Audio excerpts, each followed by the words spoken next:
Real talk lang, hindi masama ang fixed income. Marami sa atin, lalo na sa teaching, doon nagsimula. Pero darating yung time na mapapatanong ka, ito na ba talaga yun? Dati, public school teacher din ako.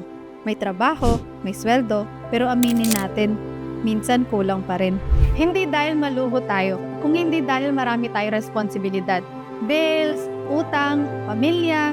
Kaya kahit anong tipid mo, parang laging may kulang. Hanggang sa may nakita akong opportunity online. Si Royal. Hindi agad ako naniwala. Pero sinubukan ko.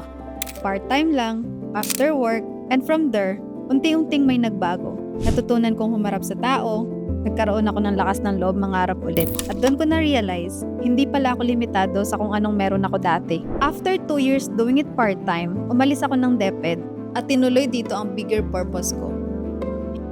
Hindi naging madali, pero worth it. Ngayon, hindi na lang income ang nagbago. Mas may confident at mas may freedom na. From dating baon sa utang, pwede pala kumita ng 4.5 million, brand new car, at mga dream travels ko. At ang pinaka-importante, mas kaya ko nang tumulong, hindi na lang sa sarili ko, pero sa ibang tao din. Kaya kung teacher ka nanonood nito, pwede kang magsimula at pwede kang magkaroon ng higit pa. Ikaw, hanggang kailan ka mananatili sa safe? Kung mas may kaya ka pa palang marating sa buhay.